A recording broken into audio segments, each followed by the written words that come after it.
Hey, y'all. Welcome back to the Jesus Justice Podcast. We are on our final episode of our mini series, Connecting the Dots to Biblical Justice. In the last couple of episodes, we've defined biblical justice and explained why, as believers, this is something that we should be pursuing, something that we should care about.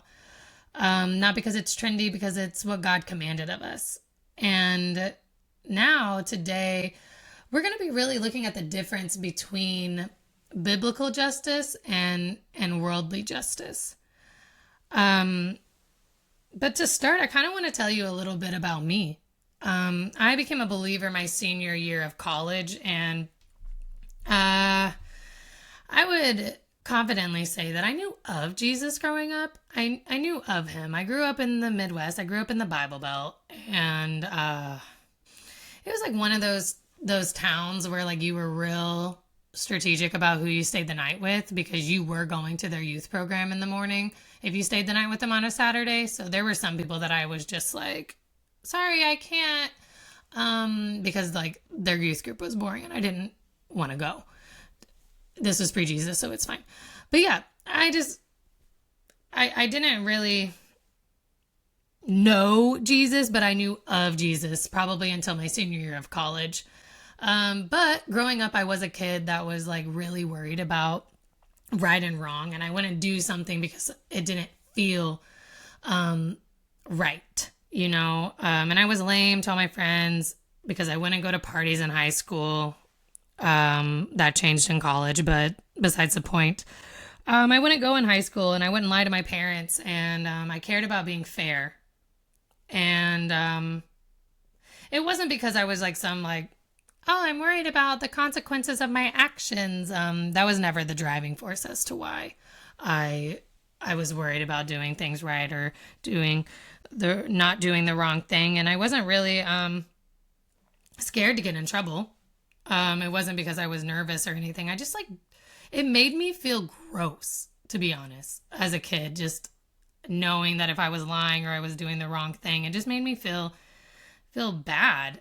I just really cared about doing good. I just wanted to be good. Also, growing up, I loved an underdog, and I still do. If I'm watching a sports game and I don't really care about either team, I will pick the losing team because I'm like, we love a good like comeback story. We love a good underdog. And in high school, I had a lot of friends in a lot of different friend groups. I wasn't like popular by any means. I was homecoming queen, but I do really believe that was because I was friends with so many different groups of people that I just ended up with the most votes. Because I definitely was not in the popular crowd, but I had friends in choir and friends that were athletes and friends on the debate team and all those kinds of things. I just had a friend from every type of group or clique, if you will. And that's not like just like a humble brag or anything. It's to help you understand why I would end up going to college and pursuing a degree in criminal justice. I just cared about what was right and what was wrong. And I wanted to dedicate my life to helping people by bringing justice to those who needed it, who were wronged or who were underserved because of something trivial like poverty or race or whatever you want to call it.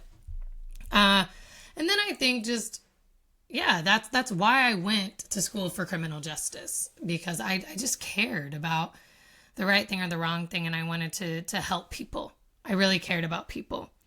And I got into college, and I just started doing all the classes, and I discovered a major problem because I was going to graduate in about 6 months. And 6 months before graduation, I realized that I did not like my major. I didn't enjoy it. I had taken all the classes, and don't get me wrong, they were fun. Like my crime scene investigation class, I loved it. My favorite unit was on blood splatter. It's really sounds really morbid out of context, or maybe in context, I don't know. But yeah, I loved my crime scene investigation class, and like where you could tell like where the impact was made based on the way that the blood was splattered on the wall. Okay, I'm done. This isn't like a crime podcast or a murder podcast. This is a Jesus podcast. The only blood we'll talk about is the one turned into what? That didn't. The blood didn't turn into wine. I guess during communion it did. My bad, guys. I'm rambling because I'm off script. So I'm gonna bring it back. I loved my classes. My crimes and investigation class was fun, and I loved my like computer classes and learning how to hack into things. And to be honest, criminal law, it really is how to get away with murder. They nailed it on that show. It really is finding the loopholes in in in our legal system. And doing all of those things and going through all those classes, something just fell off. Something fell off about it. And I can say, though, I thoroughly enjoyed my sociology classes and psychology classes. And also at this time, 6 months leading into it, this is like really when I started hanging out with like these Christian people. I say that like I don't still talk to them today, but I started hanging out with this Christian crew, and I was learning more and more about Jesus, and eventually would claim him as my Lord and Savior. And I was enjoying that. So like I was enjoying my classes that were centered around people, and I was enjoying learning more and more about Jesus. And I was torn. And I couldn't really understand why. Um, but then I realized like all the things that I was enjoying were centered around people. I cared about people. And yeah, I was learning about how to uphold the law in all of my criminal justice classes, but what happens when the law doesn't favor a certain group of people? I mean, again, criminal law is really how to get away with murder. So if we're actually taught how to find the loopholes so that either they'll get away with the crime or they'll get a lesser charge, is this really justice? Because I don't know about you, but if somebody murdered somebody I loved and they got off because of a technicality in the law, that doesn't seem very just. And that concerned me. And truthfully, I'm not knocking our criminal justice system. I'm actually very much, not doing that. I'm not knocking the criminal justice system. I'm not saying get away with it or get away from it at all. And I actually disagree with anyone who takes that stance on the matter. Anyone who thinks that we just need to get rid of it all. I don't think that that's actually true. But what I am saying, that worldly justice, and that includes criminal, social, racial, or any of the other broader social movements, they're very similar in that they both pursue fairness, but I think they're all rooted in something very different. Their foundation is very different from biblical justice. Because at the end of the day, I think that if you asked a group of people, what is justice, right? Like, what is justice? I think you'll get a lot of different answers. A lot of different answers. And it's all going to be based on somebody's stance on what is right and what is wrong. It's subjective, really. So when we're pursuing justice, we have to ask ourselves, who determines this standard? Who gets to determine what is right and what is wrong? And the world might say that that's the wealthy. The world might say that that's the majority, or the founding fathers even. Or maybe even culture. Culture decides what's right or wrong, especially in today's cancel culture society. It looks like the people decide what is right or what is wrong. And I like the answer of culture. When studying this, when observing this, I do think that culture has a lot to play into it, because our culture, especially here in the United States, I should say, values things like equality and justice and freedom. And I think that those are all good things. I really do. But if our standard is subjective when it comes to justice, what one person's definition of justice then can easily infringe on another person's freedom, right? So what happens then? I think that's why worldly justice feels so messy. It's like a negotiation instead of truth. It's quick fixes rather than lasting solutions. I think to stick to the analogy of like the funhouse mirrors, right? I think worldly justice holds up a broken mirror, where biblical justice restores that reflection. Just like I said before, where Jesus comes and holds up a mirror and says, no, this is who we are. I think biblical justice says, no, this is the standard and this is what is right and what is wrong. I think with that, I know, it brings to mind Dr. Martin Luther King Jr. and his quote when he says, whatever we do, we must keep God in the forefront. Let us be Christian in all of our actions. I love it. We must keep God at the forefront.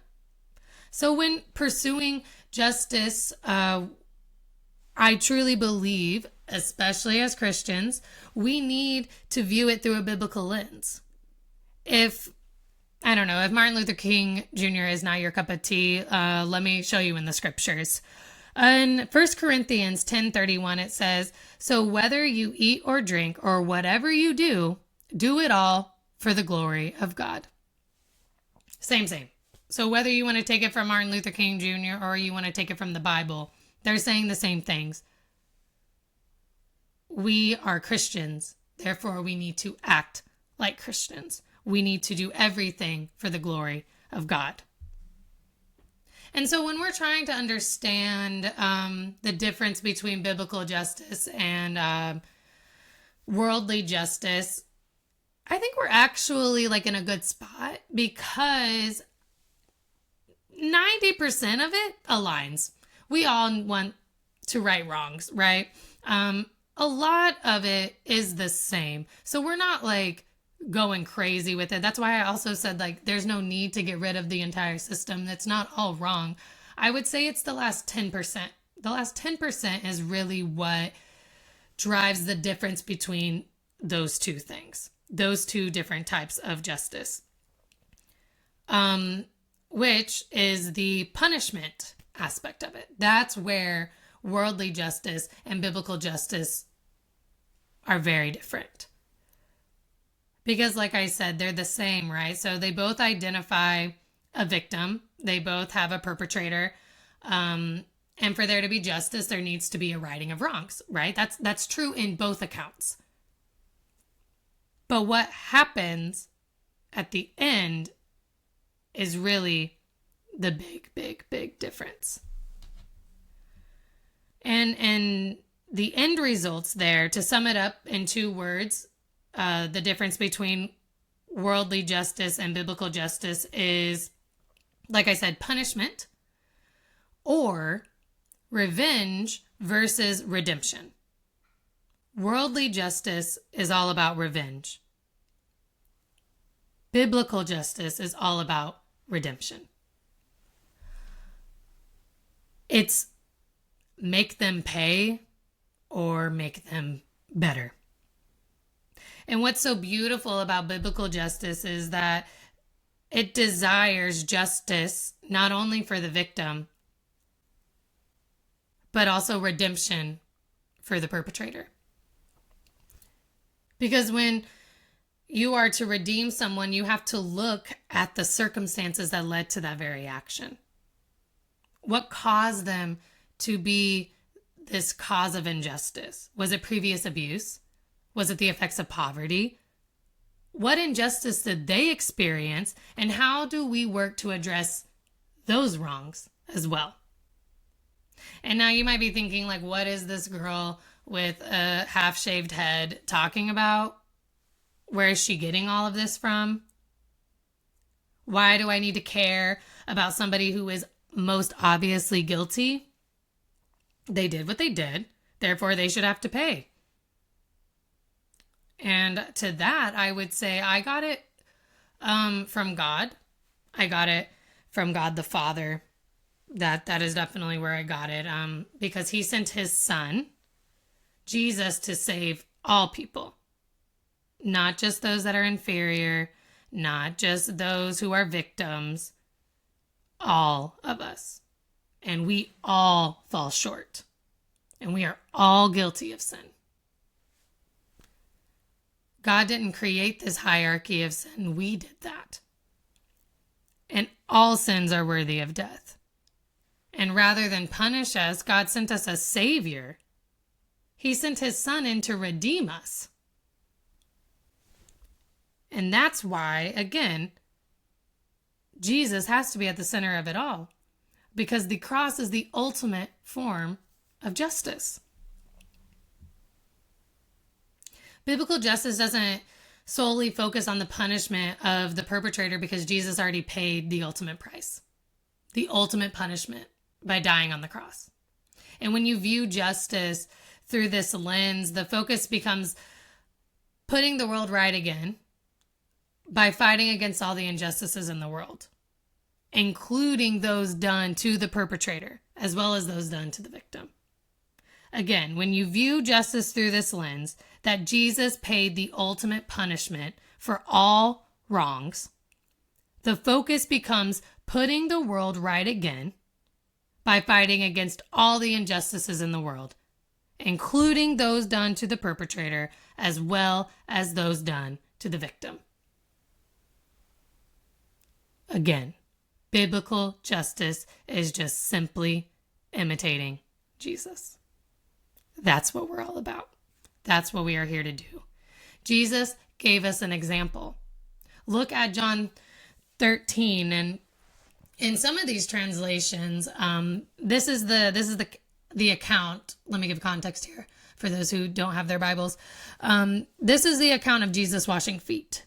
And in some translations, in some accounts of this, Luke's gospel in particular says that Satan had already entered Judas in this moment. And in some of the translations, it even says that the whole goal that Jesus had here was to fully express the extent of his love. The fullest extent of his love was being shown in this very moment. And it says in John 13:15, "For I had given you an example that you should do just as I have done for you." He washed the feet of his enemy, of Satan. Satan had entered Judas. Judas was going to betray him. Yet Jesus humbled himself, stooped down, and washed his feet. And he's saying, I have given you an example. You should do just as I have done for you. If we are going to bring heaven on earth, if we mean what we say in the Lord's Prayer, thy kingdom come, thy will be done, then we are to follow the example. We are to lay down our pride and pick up our cross. We are to follow the ways, the truth, and the life of Jesus. And if we can do that, justice will naturally follow.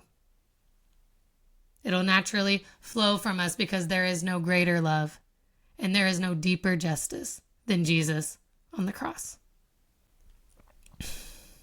So, yeah. Over the last few episodes, we've been connecting these dots to biblical justice, right? We started with the question, why does it matter?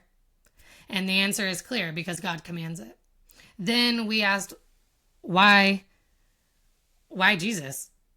And we saw that biblical justice is just simply imitating him, because he's the physical manifestation of God, of the invisible God.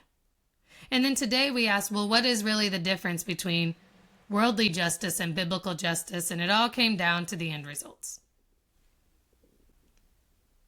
Worldly justice ends in punishment or revenge. Biblical justice ends in redemption. And if you remember nothing else from this series, just remember this, that justice isn't something you chase on your own. It flows naturally when you chase after Jesus. Because when you truly look like him, justice follows. So here's my encouragement as we close. Go deeper with him. Again, get in your word.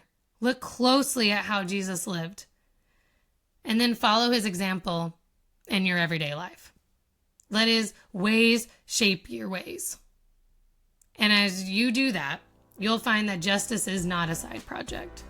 It's a natural outcome of a Jesus-shaped life. Peace, y'all.